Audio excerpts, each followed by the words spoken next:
అందరికీ నమస్తే. అందరూ మంచిగున్నారని అనుకుంటున్నా.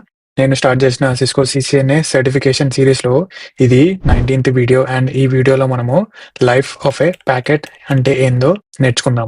యాజ్ ఆల్వేస్ నేను చేసిన వీడియోస్ వాల్యూ ప్రొవైడ్ చేసే వీడియోస్‌ని లైక్ చేయండి, షేర్ చేయండి అండ్ ఆల్సో ఛానెల్‌ని సబ్స్క్రైబ్ చేసుకోవడం మర్చిపోకండి. సో థాట్ నెక్స్ట్ టైమ్ నేను వీడియో అప్‌లోడ్ చేసినప్పుడు మీకు నోటిఫికేషన్ వస్తది. సో ఈ లైఫ్ ఆఫ్ ఎ ప్యాకెట్ అంటే ఏంది? ఈ కాన్సెప్ట్‌ని అర్థం చేసుకోవడానికి మనం ఒక చిన్న ఎగ్జాంపుల్ తీసుకుందాము. అజ్యూమ్ నేను గూగుల్ క్రోమ్ ఓపెన్ చేసి ఒక వెబ్‌సైట్ నేమ్ టైప్ చేసిన www.cisco.com అని చెప్పి. సో ఈ రిక్వెస్ట్ అనేది సోర్స్ నుంచి డెస్టినేషన్ వరకి ఎట్లా పోతది అండ్ బిహైండ్ ద సీన్స్ అసలుకి ఏమైతది? దీన్నే లైఫ్ ఆఫ్ ప్యాకెట్ అంటారు. ఇదేందో మనం నేర్చుకుందాం. ఇట్లా మనము వెబ్‌సైట్‌లో ఒక డొమైన్ నేమ్ టైప్ చేసినప్పుడు ఆర్ వెబ్‌సైట్ నేమ్ టైప్ చేసినప్పుడు బిహైండ్ ద సీన్స్ ఒక సర్విస్ రన్ అయితది. Domain name service or domain name system దీన్ని ఒక ప్రోటోకాల్ అని కూడా అంటారు. ఇది ఏం చేస్తది అంటే host names to IP address or fully qualified domain name అంటే ఈ www.cisco.com అనేది ఒక ఫుల్లీ క్వాలిఫైడ్ డొమైన్ నేమ్. దాన్ని ఐపీ అడ్రస్‌కి రిలేట్ చేస్తది అండ్ ఆ రిలేటెడ్ వెబ్‌సైట్ ఏదైతే హోస్ట్ చేసిర్రో ఆ పర్టిక్యులర్ హోస్ట్ మీద అది మనకి లోడ్ చేసి పెడతదనమాట. సింపుల్‌గా చెప్పాలంటే నేను గూగుల్ క్రోమ్ ఓపెన్ చేసిన www.cisco.com అని టైప్ చేసిన ఈ డీఎన్ఎస్ సర్వీస్ ఈ cisco.com ఫుల్లీ క్వాలిఫైడ్ డొమైన్ నేమ్‌ని ఐపీ అడ్రస్‌కి ట్రాన్స్‌లేట్ చేసి ఆ వెబ్ పేజ్ అనేది మనకి లోడ్ చేసి పెడతది. ఇంకొక ఎగ్జాంపుల్ ఏందంటే మన సెల్ ఫోన్‌లో మనము కాంటాక్ట్స్ సేవ్ చేసుకొని పెట్టుకుంటాం. లైక్ మనకు తెలిసిన పర్సన్స్ వాళ్ళ మొబైల్ నంబర్ మనము నేమ్‌తోని సేవ్ చేసుకొని పెట్టుకుంటాం కదా! సిమిలర్‌లీ డీఎన్ఎస్ కూడా ఇట్లనే పనిచేస్తది. బట్ ఏందంటే ఇది డొమైన్ నేమ్స్ అండ్ ఐపీ అడ్రస్‌ని ట్రాన్స్‌లేట్ చేస్తదనమాట. కంపెనీస్‌లలో వాళ్ళు ఇంటర్నల్లీ డీఎన్ఎస్ సర్వర్స్ కాన్ఫిగర్ చేసుకొని పెట్టుకుంటారు. మనకి స్క్రీన్ మీద కనిపిస్తుంది ఒక స్క్రీన్ షాట్. ఇది నేను నా కంపెనీ వాళ్ళు ప్రొవైడ్ చేసిన ల్యాప్‌టాప్ వైఫై సెట్టింగ్స్ అనమాట. ఆ నుంచి స్క్రీన్ షాట్ తీసిన. ఈ ల్యాప్‌టాప్ కంపెనీ గెస్ట్ వైఫైకి కనెక్ట్ అయ్యింది. సో ఇక్కడ నేను డీఎన్ఎస్ సెట్టింగ్స్ ఓపెన్ చేసుకుంటే కొన్ని డీఎన్ఎస్ సర్వర్స్ ఉన్నాయి. ఈ డీఎన్ఎస్ సర్వర్స్ అనేది first one Google public domain service and next 2 అనేవి సిస్కోవి డీఎన్ఎస్ సర్వీస్. బట్ కింద ఏదైతే సెర్చ్ డొమైన్స్ అని ఉందో ant.amazon.com అండ్ amazon.com ఈ 2 అమెజాన్‌వి ఇంటర్నల్ డీఎన్ఎస్ సెర్చ్ డొమైన్స్ అనమాట. సో నేను ఈ ల్యాప్‌టాప్ యూజ్ చేసి ఏదైనా వెబ్‌సైట్ సెర్చ్ చేసినప్పుడు ఫస్ట్ ఆ క్రోమ్ ఆర్ బ్రౌజర్ అనేది దాని క్యాష్‌లో చూస్తది. అది లేకపోతే ఈ ల్యాప్‌టాప్ డీఎన్ఎస్ క్యాష్‌లో చూస్తది. ఎక్కడ చూస్తది? ఈ సెర్చ్ డొమైన్స్‌లో చెక్ చేస్తది. సో ant.amazon.com ఆర్ amazon.comలో నేను సెర్చ్ చేసిన వెబ్‌సైట్ ఉందంటే నాకు లోడ్ చేసి పెడతది. లేదు అంటే పబ్లిక్ డీఎన్ఎస్ సర్వర్స్ 8.8.8.8 ఆర్ వేరే డీఎన్ఎస్ సర్వర్స్ ఉన్నాయి కదా! దాని నుంచి రిక్వెస్ట్ తీసుకొని ఆ వెబ్‌సైట్ అనేది లోడ్ చేసి పెడతది. ఈ ప్రాసెస్‌లో ఇంకొక ప్రోటోకాల్ కూడా కీ రోల్ ప్లే చేస్తది. అదే ఆర్ప్ అడ్రెస్ రిజల్యూషన్ ప్రోటోకాల్.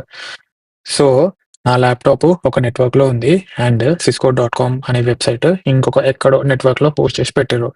నా ల్యాప్‌టాప్ నుంచి cisco.comకి వెబ్‌సైట్‌కి రిక్వెస్ట్ చేసినప్పుడు DNS domain name to IP address translate చేస్తది. బట్ నా రిక్వెస్ట్ cisco.com వెబ్‌సైట్ ఉన్న నెట్వర్క్‌లోకి పోయిన తర్వాత ఏదైతే డివైస్ మీద హోస్ట్ చేసిర్రో వెబ్‌సైట్ ఆన్‌లోకి పోవాలి ప్యాకెట్. సో ఆ ప్యాకెట్ ఆ డివైస్‌కి రీచ్ కావాలంటే ఆ డివైస్ MAC అడ్రెస్ తెలవాలి. ఈ IP address to MAC address conversion ఎవరు చేస్తారు? ఈ ఆర్ప్ అడ్రెస్ రిజల్యూషన్ ప్రోటోకాల్ అనేది చేస్తదనమాట. సో థాట్ నా రిక్వెస్ట్ డెస్టినేషన్‌కి పోయి అండ్ డెస్టినేషన్ నుంచి మళ్ళీ నాకు రెస్పాన్స్ వచ్చేలాగా చూసుకుంటది. సో ఇప్పటి వరకి కాన్సెప్ట్ ఏందో అర్థం చేసుకున్నాం కదా! ఇప్పుడు ప్రాక్టికల్ ఎట్లా అయితది అని చెప్పి అర్థం చేసుకుందాము. దీనికోసం నేను సిస్కో ప్యాకెట్ ట్రేసర్ యూజ్ చేస్తున్న సాఫ్ట్‌వేర్ అండ్ నేను ఆల్రెడీ ఒక ల్యాబ్ బిల్డ్ చేసిన. మనకి లెఫ్ట్ సైడ్‌లో కనిపిస్తుంది 192.168.10.0/24 అనే నెట్వర్క్ అండ్ మనకి రైట్ సైడ్‌లో ఇంకొక నెట్వర్క్ ఉంది 192.168.20.10 అనే నెట్వర్క్. లెఫ్ట్ సైడ్‌లో 3 ల్యాప్‌టాప్స్ అండ్ 1 పీసీ ఒక స్విచ్‌కి కనెక్ట్ అయింది అండ్ రైట్ సైడ్‌లో 1 ల్యాప్‌టాప్, 1 పీసీ అండ్ 2 సర్వర్స్. ఒకటేమో DNS server and ఇంకొకటేమో web server. ఈ అంతా కాన్ఫిగరేషన్ నేను ఆల్రెడీ చేసి పెట్టేసిన.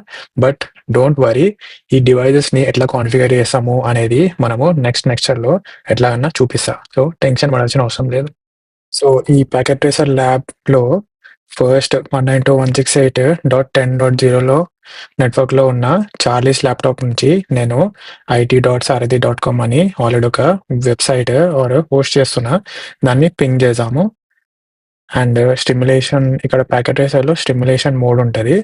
ఈ స్టిమ్యులేషన్ మోడ్ యూజ్ చేసి అసలుకి ప్యాకెట్స్ ఎట్లా పోతుంది అండ్ బిహైండ్ ద సీన్స్ ఏమవుతుంది అని చెప్పి ఒకసారి అర్థం చేసుకున్నాము. సో చార్లీస్ ల్యాప్టాప్ది ఇక్కడ వెబ్ బ్రౌజర్ అనే ఆప్షన్ ఓపెన్ చేసి http IT.Sarathi.com and go. So first ఇక్కడ మనకు స్టిమ్యులేషన్ చూసుకుంటే first packet type DNS. So దాని తర్వాత నేను ఫార్వర్డ్ క్లిక్ చేస్తా. ఫార్వర్డ్ క్లిక్ చేసినప్పుడు ఫస్ట్ ప్యాకెట్ స్విచ్ దగ్గరికి పోయింది. ఆ స్విచ్ దగ్గర పోయినప్పుడు కూడా DNS ప్యాకెటే. దాని తర్వాత నెక్స్ట్ ఫార్వర్డ్ క్లిక్ చేస్తా. ఆ స్విచ్ ప్యాకెట్ ఏం చేసింది, రౌటర్కి పంపించింది. సో నెక్స్ట్ క్లిక్ చేస్తా, ఆ రౌటర్ నెక్స్ట్ స్విచ్కి పంపించింది. ఇక్కడ 192.168.20.0 నెట్వర్క్లో ఉన్న స్విచ్కి పంపించింది. అండ్ మళ్ళీ ఫార్వర్డ్ ప్లేస్ చేసినప్పుడు ఇప్పుడు నెక్స్ట్ ప్యాకెట్ ఇక్కడ DNS సర్వర్కి ARP అని చూపిస్తుంది, వేరే అన్నిటికీ DNS అనేది చూపిస్తుంది. సో ఈ ARP అనేది అడ్రస్ రెజల్యూషన్ ప్రోటోకాల్. ఈ DNS సర్వర్ దగ్గర ఏదైతే చేస్ ల్యాప్టాప్ మ్యాక్ అడ్రస్ ఇన్ఫర్మేషన్ లేదు. సో అందుకే ఇది ARP రిక్వెస్ట్ పంపించింది. ఒకసారి దాన్ని క్లిక్ చేద్దాము. క్లిక్ చేసినప్పుడు మనకి ఇక్కడ అట్ డివైస్ DNS సర్వర్ దగ్గర, సో DNS సర్వర్ దగ్గర the ARP process target IP address. Okay okay. So basically ARP address ఈ జేస్ ల్యాప్టాప్ది మ్యాక్ అడ్రస్ గురించి ఇన్ఫర్మేషన్ చూపిస్తుంది. నెక్స్ట్ ఫార్వర్డ్ క్లిక్ చేస్తా. DNS సర్వర్ నుంచి రెస్పాన్స్ వచ్చింది స్విచ్ దగ్గరికి. స్విచ్ దగ్గరికి రెస్పాన్స్ వచ్చినప్పుడు ఏం చేస్తుంది, ఆ రెస్పాన్స్ స్విచ్ మళ్ళీ ARP మల్టీకాస్ట్ ARP రిక్వెస్ట్ పంపిస్తుంది. సో దాట్ వేరే డివైజెస్ ఇన్ఫర్మేషన్ ఏంది అని తెలుసుకోవడానికి. మళ్ళీ ఫార్వర్డ్ క్లిక్ చేసా. Router ARP echo request, like switch పంపించిన ARP రిక్వెస్ట్కి రౌటర్ రెస్పాన్స్ పంపించింది, అదే ఈ ప్యాకెట్. దాని తర్వాత నెక్స్ట్ పంపిస్తా. మళ్ళీ స్విచ్ DNS సర్వర్కి ఇప్పుడు DNS ప్యాకెట్ పంపించింది. ఇందాక పంపించింది ARP లైక్ గ్రీన్ కలర్లో ఉండే కాబట్టి అది ARP ప్యాకెట్. ఇప్పుడు స్విచ్ DNS ప్యాకెట్ పంపించింది. ఎందుకు అంటే ARP పంపించినప్పుడు స్విచ్ దగ్గర ఆ DNS సర్వర్ కానీ దానికి రిలేటెడ్ మ్యాక్ అడ్రస్ లేదు. సో అందుకే ఈ ARP అంటే అదే కదా, IP address to mac address తెలుసుకోవడానికి. సో ఇప్పుడు స్విచ్ దగ్గర ఈ DNS సర్వర్ది మ్యాక్ అడ్రస్ ఉంది కాబట్టి అది దాని మ్యాక్ టేబుల్ అప్డేట్ చేసుకుంటుంది. దాని తర్వాత నెక్స్ట్ ప్రెస్ చేస్తా. DNS సర్వర్ నుంచి రెస్పాన్స్ పోయింది. ఇప్పుడు స్విచ్ దగ్గర నుంచి మళ్ళీ రౌటర్కి పోయింది. రౌటర్ నుంచి ఫస్ట్ లేయర్ స్విచ్కి పోయింది. స్విచ్ డెస్టినేషన్కి పంపించింది. సో మళ్ళీ ప్రెస్ చేసినప్పుడు రైట్ స్విచ్కి పోయింది, రౌటర్కి పోయింది, రౌటర్ నుంచి స్విచ్కి పోయింది, ఫ్లడ్ చేసింది. ఇప్పుడు వెబ్ సర్వర్ నుంచి ఒక ప్యాకెట్ రెస్పాన్స్ వచ్చింది ARP, మళ్ళీ స్విచ్కి పోతుంది. సో ఇక్కడ చార్లీస్ ల్యాప్టాప్. సో ఇక్కడ మనకు చూసుకుంటే ఒక TCP కనెక్షన్ అనేది ఎస్టాబ్లిష్ అయింది. ఎందుకు అంటే HTTP or HTTPS web traffic ఇది TCP కనెక్షన్ ఎస్టాబ్లిష్ చేసింది. చేసిన తర్వాత మళ్ళీ నెక్స్ట్ ప్రెస్ చేస్తాం. చార్లీస్ ల్యాప్టాప్ నుంచి వచ్చింది, రౌటర్కి పోయింది, నెక్స్ట్ వేరే నెట్వర్క్లో ఉన్న స్విచ్కి పోయింది అండ్ వెబ్ సర్వర్కి పోయింది. సేమ్ వెబ్ సర్వర్ నుంచి రెస్పాన్స్ వచ్చింది.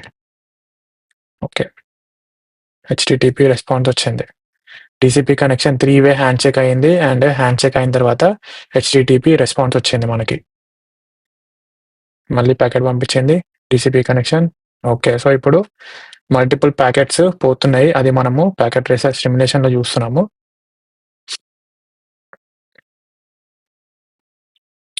సో ఇక్కడ మనకి స్క్రీన్ మీద కనిపిస్తున్నట్టు ఇప్పుడు వెబ్సైట్ లోడ్ అయింది IT సారథి. సో ఇది నేను కస్టమ్ చేసిన అనమాట.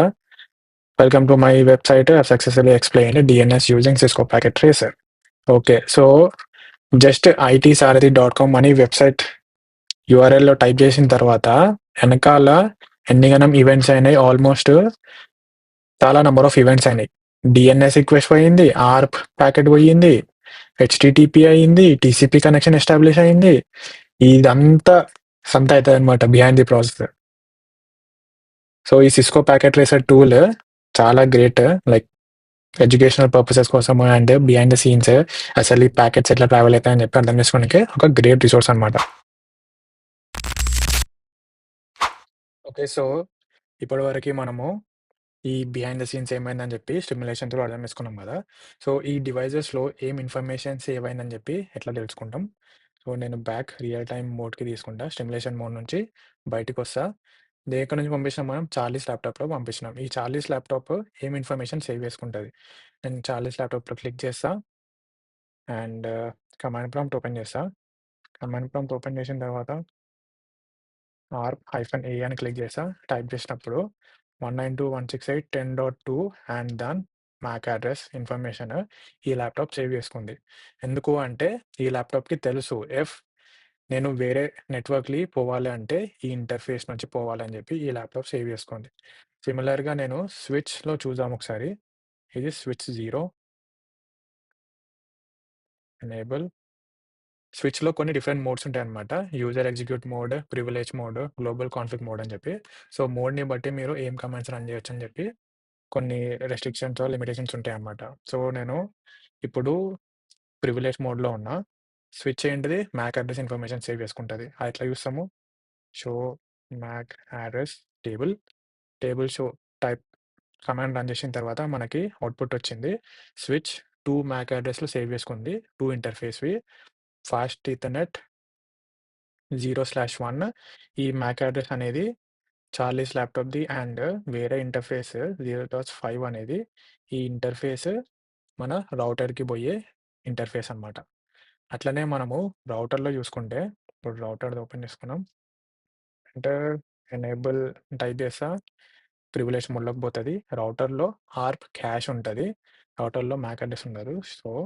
సో ఆర్ప్ అని టైప్ చేసినప్పుడు మనకి రౌటర్ ఏమేం ఇన్ఫర్మేషన్ లెర్న్ చేసుకుంది. 192.168.10.2, 10.12, 1, 192.168, 20.1, 20.3, 20.4, 20.11. సో, రౌటర్‌కి ఇదంతా ఇన్ఫర్మేషన్ జస్ట్ ఈ పర్టిక్యులర్ అదేమంటారు? రౌటర్ ఇదంతా ఇన్ఫర్మేషన్ ఒక ట్రాన్సాక్షన్ ఆర్ ఒక టీసీపీ కనెక్షన్ తోని నేర్చుకుందనమాట. ఆర్ ఒక కనెక్షన్‌తోని నేర్చుకుంది. అట్లనే ఇంకొక స్విచ్ 2 ఇదేంటిది switch 1. So, switch 1 console open చేసుకొని ఇదేం ఇన్ఫర్మేషన్ లెర్న్ చేసుకుంది. Show mac address table. So, switch 1 అనేది 3 డివైసెస్ ఇన్ఫర్మేషన్ లెర్న్ చేసుకుంది. ఎందుకు అంటే ఫాస్ట్ ఈథర్నెట్ 0.5 అనేది ఎక్కడికి పోతుంది? ఫాస్ట్ ఈథర్నెట్ 0.5 అనేది ల్యాప్‌టాప్ 0కి పోతుంది. ఓకే. ఆ ఇన్ఫర్మేషన్ లెర్న్ చేసుకుంది. ఫాస్ట్ ఈథర్నెట్ 0.4 అనేది డీఎన్ఎస్ సర్వర్‌కి పోతుంది. సో, ఈ Mac address DNS సర్వర్‌ది. Fast Ethernet 0.3 అనేది ఈ రౌటర్ ఇంటర్ఫేస్ ఐపీ అడ్రెస్ అనమాట. సో, ఇది ఒక ల్యాప్‌టాప్స్‌లో మనము ఆర్ప్ ఇన్ఫర్మేషన్ ఎట్లా చూస్తాము? కమాండ్ -A విండోస్ ల్యాప్‌టాప్‌లో అయితే అండ్ ఒక స్విచ్‌లో ఆర్ప్ ఇన్ఫర్మేషన్ ఎట్లా చూస్తాము? సారీ. స్విచ్‌లో మ్యాక్ ఇన్ఫర్మేషన్ ఎట్లా చూస్తాము? ప్రివిలేజ్ మోడ్‌లోకి పోయి command show space mac address table information. అదే రౌటర్‌లో అయితే ఆర్ప్ ఇన్ఫర్మేషన్ చూస్తాము. రౌటర్‌లో కూడా ప్రివిలేజ్ మోడ్‌లోకి పోయి షో ఆర్ప్ అని టైప్ చేస్తే ఆ రౌటర్‌కి తెలిసిన ARP address information or ARP table information చూపిస్తదనమాట. ఆల్రైట్. ఈ వీడియోకి ఇంతే. నెక్స్ట్ వీడియోలో మనము Cisco router and switch basic configuration ఎట్లా చేస్తామని చెప్పి అర్థం చేసుకుందాం. Thank you.